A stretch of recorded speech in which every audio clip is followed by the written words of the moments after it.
네, 김경래 최강시사 3부 시작하겠습니다.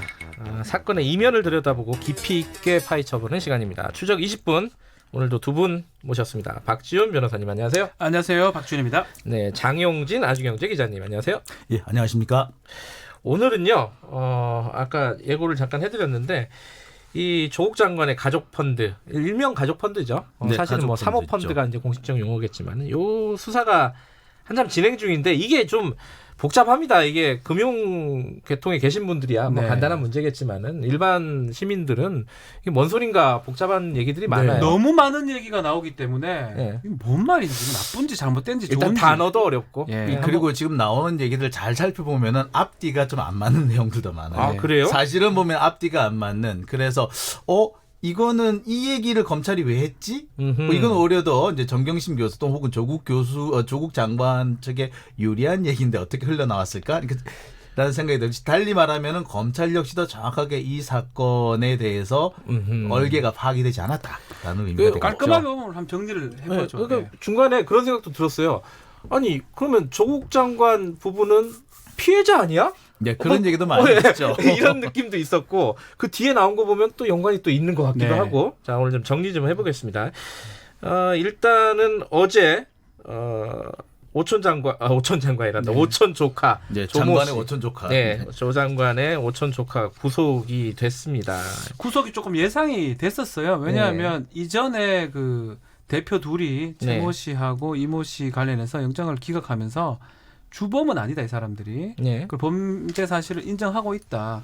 그러면서 이 오촌 조카가 주범격이고 또 회에 갔지 않겠습니까? 예. 그런 사실이 있었기 때문에 도주 우려 내지 증거인멸 우려가 있다고 봐야 되고, 근데 이 사건은 사실은 조국 장관하고 아직 관계가 없어요. 횡령이 좀 큽니다. 그러면 횡령하고 자본시장법은 또 다르게 또 설명을 다시 드리겠지만, 네.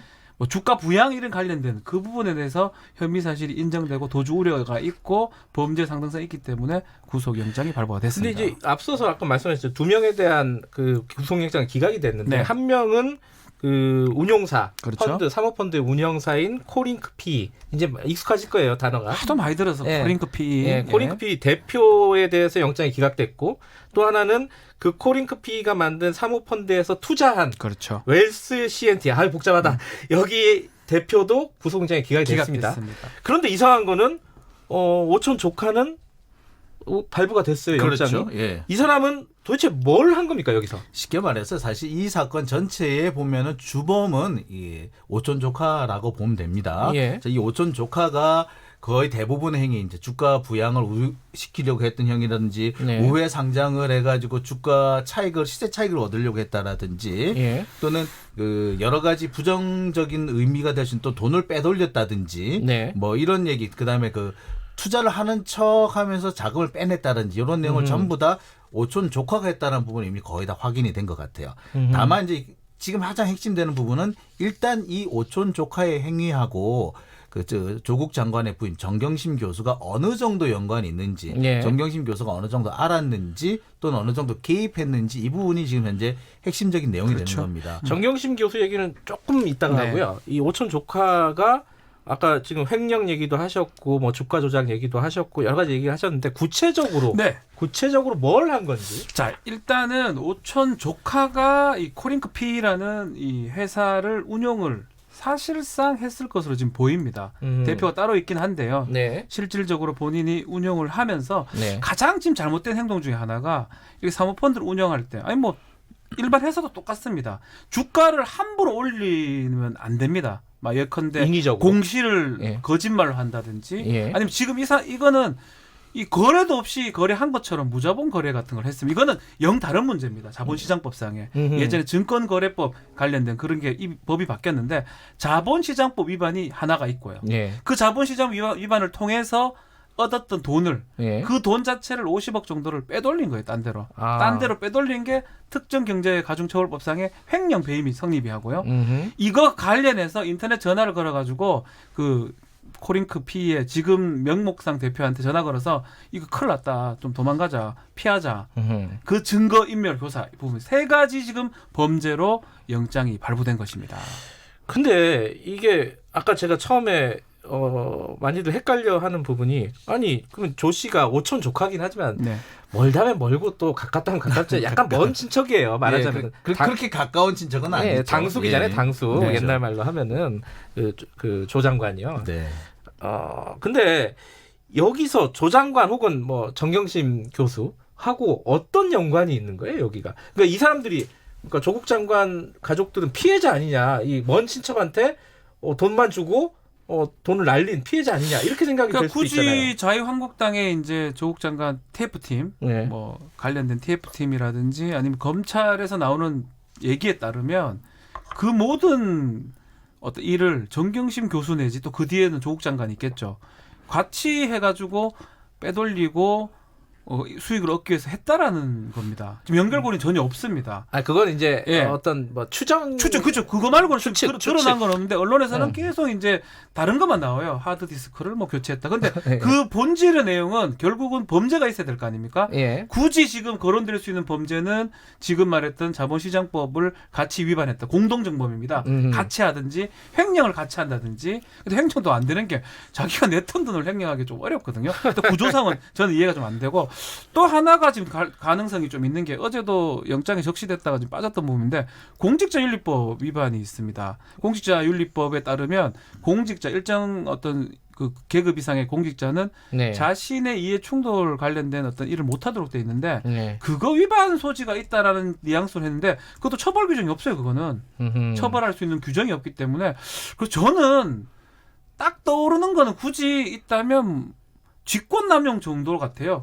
그 조국 수석일 때 뭔가 힘을 발휘해가지고 근데 직권남용은 입증이 엄청 어렵거든요. 지금 상황에서 드러난 건 지금 없다고 보는 게 맞는 것 같습니다. 뭘 얘기하냐면 지금 이 투자한 업체 시티 웰스인가 하여튼 웰스 C&D 네, 웰스 C&D 이 회사가 이제 와이파이 공용 와이파이 관련해 가지고 공사를 수주를 하는데 여기 수주에 개입하지 않았느냐, 관여하지 않았느냐 이것이 이제 가장 큰 핵심적인 의혹인데 이와 관련해서 현재 아무런 증거는 나온 적이 없어요. 다만 이 회사가 갑자기 조국 장관 그러니까 가족 펀드가 투자하고 난 다음에 갑자기 그 광급공사를 되게 많이 수주했다. 요거 하나만 가지고 나머지가 추정이 되고 있는 거거든요. 그러니까 지금을 보면은 의심스러운 건 마찬가지 맞는데 의심을 입증할 만한 어떤 다른 정황이 나온 건 아니거든요. 의심스러운 거에서 좀 더 나가지도 못한 거예요. 그러니까 한 발짝을 나가지도 못한 그게 상태인데 나와 있잖아요. 지금 그러니까 지금까지는 사모펀드에 투자를 했다. 네. 초창기에는 그것만 알려졌는데 지금 보니까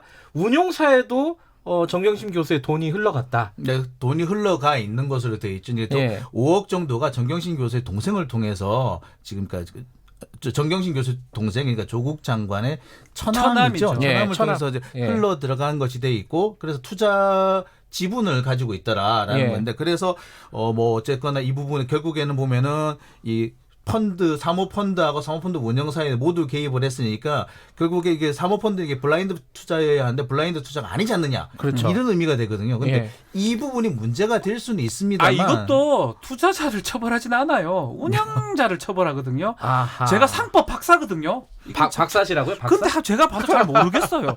법학 박사인데 제가 좀 그러세요? 몰랐네. 답답합니다. 저 공부를 좀 그러니까 열심히 안 저도 해서 지금 계속 그런지. 보면은 이게 계속 보면은 운영자를 처벌하지 투자자를 누가 처벌합니까? 그러니까 이게 문제가 있다라고 하는 부분을 뒤져다봐도 그 부분은 확실히 이건 좀 잘못됐구나 하는데 그래서 도덕적으로 지목을 할 수 있을까 모르겠으나 이것이 실제로 처벌 규정이 있는 부분이 전혀 없는 부분이고요. 그리고 이것이 과연 정말 고의적으로 그러니까 모든 행위는 범죄는 고의성이 있어야지 그 성립을 하는데 고의가 인정될 수 있는지가 사실 좀 애매한 부분이 있어요. 그러니까 정경심 교수가 모든 것을 다 알고 투자를 그렇게 했었어야 정상인데 실제로는 가장 잘 아는 사람은 오촌 조카고 오촌 조카인데 거의 위임하듯이 했을 가능성이 현재로서 제일 높아 보이는데 자꾸 오촌 조카가 매개골이다라고 하면서 정경심 교수랑 이어붙이려고 하는 부분이 있어 보입니다. 그러니까 그러면서 그 연결고리를 확실하게 해줄 수 있는 뭔가를 자꾸 그걸 이제 검찰에서도 제시를 해줘야지. 찾아야지 우리도 그게 좀 알 수 좋은데 있는데. 괜히 뭐 보면은 하드디스크가 어쨌다 녹취록이 어떻다. 근데 녹취록도 보면은 사실 이렇게 모든 내용을 한꺼번에 다 공개를 하진 않았어요. 아까 말씀하신 거 부분도 보면은 그 당시 그 운영사 대표가 그렇게 얘기를 하죠. 아니 나는 조국이라는 사람 한 번도 보지도 못했는데 조국이네라고 표현해요. 조국이네를 모르는데. 조국이네를 모르는데 내가 왜 그런 거짓말을 해야 됩니까? 라고 얘기하는 부분이 있거든요. 그 부분은 또 언론의 보도가 사실 부각이 안 어떻게 되죠. 보자면 이거는 가장 핵심 어떻게 보면 조국 장관 측이 거의 개입하지 않았다는 부분을 입증해주는 가장 핵심적인 부분인데 이런 부분은 또 쏙 빠지고 있단 말이에요. 제가 봐라 저도 뭐 이 방송에서 지금 많은 이렇게 이 관련돼서 얘기를 하는데 저도 좀 명확하게 얘기를 하고 싶어요. 뭔가 검찰이 정확한 거를 어차피 많이 좀 밖으로 나오잖아요. 네. 정확한 저도 이해할 수 있는 정확한 증거를 갖고 와서 왜 자본시장법 위반 공동정범인지 공직자윤리법이 뭐가 위반인지 이런 것들이 좀 드러나면 좋겠는데 저도 찔끔찔끔 나오는 정보를 봤을 때는 이게 아직까지는 그 오촌 조카는 지금 잘못된 게 맞습니다. 그런데 네. 그 이상의 연결고리가 아주 부족한 상황이고 다만 지금 우리 장 기자 지금 말했는 것 중에 이 동생을 통해서 투자되면 금융실명법 위반 소지는 있는 거거든요. 정경심 교수의 돈인데 그러네요. 차명으로 거리니까. 했다면 예. 차명하면 안 되잖아요. 예. 그거 정도는 제가 이해가 됩니다. 그게 그 돈 자체가 실제 소유자가 정경심 교수 맞다면 금융실명법으로 처벌은 가능합니다. 그런 얘기 말고는 사실 다르게 보도되는 거는 아직 증거가 좀 부족한 사실 상황에서 검찰은 보입니다. 현재 그 증거를 제대로 확보하지 못한 게 맞는 것 같아요. 왜냐하면 어제 같은 경우에 검찰이 하드디스크를 입수하긴 했는데 하드디스크가 총 4개가 있었는데 하나는 확보하지 못했다. 이런 네. 보도가 나갔어요. 그러면서 그 확보하지 못한 하드디스크가 누구 거냐? 그 조국 교수 아들 거다. 그 아들 하드디스크도 꺼내야 된다. 라는 얘기 하더라고요. 그러니까 아들이 아니, 왜 나오죠? 여기서? 그러니까 부부 하드디스크를 다 가져갔으면 그만이지. 예. 아들 것까지 꺼내 봐야 되겠다. 그래서 그 안에 정말 중요한 게 있을 것 같다라고 주장한다는 건 뭘 말이냐면은 달리 말하자면 검찰이 핵심적인 증거를 확보하지 못했다는 얘기인 거죠. 네. 그리고 사실 앞서서 우리 우리 저기 그 의원님 나오셔가지고 말씀하셨습니다만 이게 피의사실 공표 중에서 피의사실이 공표된다면 차라리 괜찮아요. 피의사실 핵심적인 내용과 상관이 없는 주변 부부 주변 사실 그것도 조각낸 사실들을 가지고 그 공표를 해서 그 피의자 쪽에 불리한 여론이라든지 선입견을 주려고 하는 그런 내용들만 나가고 있기 때문에 이게 진짜 문제라서 그거는 공표라고 얘기하면 안 됩니다. 유출이나 누설로 보는 게 맞는 것 같습니다. 근데 이제 아까 김경진 의원은 검찰이 그랬을 리는 없다. 이런 이제 저는 경찰이 그랬을 리는 없을 것 같은데요. 뭘 알아야 하죠, 경찰이. 아니 뭘 압니까? 검찰 말고 다른 뭐 이게 그건 모르죠. 그거는. 그 김경진 의원의 글쎄 주장이셨고 뭐 검찰이 유출하는 방법은 여러 가지가 있습니다. 직접 기자들한테 얘기를 꼬질꼬질 해주는 방법이 있고요. 슬쩍. 어디 가봐라고 얘기하는 방법도 있고요. 여러 가지 방법이 있습니다. 네, 뭐. 근데 또 하나 헷갈리는 게 그 코링크 PE에서 투자한 또 다른 회사 웰스 CNT. 말고 그 WFM 여기서 이제 정경심 교수가 월 200만 원씩 해갖고 한 돈 1,000만 원 받았다는 거 있잖아요. 네, 1,400만 원 예. 받은 걸로 돼 있죠. 그래서 그것도 연결고리가 결국은 정경심 교수 이꼴 오촌 조카 이렇게 되면 이게 지금 다 이해가 되는 거예요. 오촌 조카는 사실상 명목이고 정말 이 모든 것을 주도하고 그 수익을 얻기 위해서 모든 것을 정경심 교수가 했다라면 지금 다 이해가. 그리고 그 증거 중에 그래도 약간 좋은 증거 중에 하나가 FM. 헷갈려. WFM에 1,400만 원 정도 받았다라는 네. 거거든요. 근데 그것도 예전에 의학 관련된 그 일을 하다 보니까 했던 부분이고 받으려면 한 14억이나 1억 4천 정도 돼야지 1,400 정도로 이것을 수익을 얻기 위해서 오촌 조카를 이용해서 운용사를 뒤에서 운용하고 투자를 하고 예. 그러기에는 제가 아는 상식상으로는 아직까지 증거는 부족하다. 마지막으로 자, 증거 인멸 의혹을 좀 얘기해 봅시다. 하드디스크가 교체됐다. 네. 예, 조국 장관 부인 정경심 교수 컴퓨터가 하드디스크 교체됐다. 그리고 검찰 압수수색 전에 노트북을 이렇게 서울로 이제 그 다른 사람이 시켜서 가져오게 했다. 그리고 또 사전에 오촌 조카랑 출국하기 전에 정경심 교수랑 통화를 했었다. 뭐 이런 의혹들이 있어요. 아직 뭐 네. 공식적으로 확인된 부분은 아니고. 이 증거 인멸 보통 이게 인식이 그렇잖아요. 뭔가 있으니까 인멸을 하려고 하는구나. 이거 어떻게 보십니까? 이 상황을. 글쎄 하드디스크를 증거 인멸하려고 했으면은 그걸 어디 딴데 저 같으면은 불태웁니다 저는.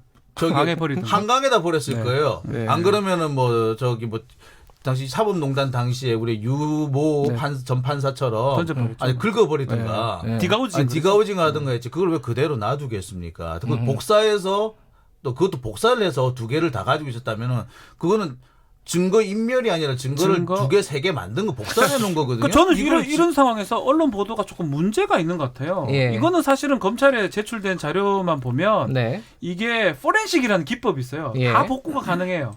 만약 디가우징을 했다 그러면 그거는 상당히 문제가 있죠. 네. 그게 디가우징 했다면 증거인멸 우려가 있다고 하는 게 맞는데 다 제출해놓고 복사도 다 해놨는데 그건 그렇지 않아요. 검찰이 다 확인할 수 있어요. 아. 그걸 증거인멸이라고 보도되는 거는 표제 자체가 글쎄요, 저는 만약에 잘못됐다 문제가 생각합니다. 있다면 증거 그 하드디스크를 복사해가지고 필요한 부분만 싹 지운 다음에 네. 저 같으면 원본은 한강에다 저 버리겠어요. 버리죠. 저는 버리고. 한강에 버리면 못 찾아요. 그리고 뭐 정경심 교수 뭐 영주에 지금 동양대가 있잖아요. 예. 서울하고 왔다 갔다 하는 거래 그 보면 충주호가 있어요. 그거 충주 버리죠. 같은 데 버렸으면 못 찾아요. 그게 증거인멸이라고 그게 표현할 증거인멸인데 수 있어요. 그걸 알겠습니다. 갖고 있으면 그걸 어떻게 증거인멸 원본 있으면 포렌식으로 다 복구가 가능합니다. 오늘 두 분이 이상하게 쿵짝이 좀 아니 많이. 편들라는 게 아니고 정확하게 청취자분들한테 뭐 예. 저는 사실 어떤 편도 아니고 법적으로 봤을 때 제가 이해 못하는 부분을 일반인들이 어떻게 이해를 하겠습니까? 아니, 그리고 뭐 저기 피의사실 공표죄가 알겠습니다. 잘 되면 저는 오히려 쓸 게 많아서 좋죠. 근데 아닌 건 아니어야 되죠.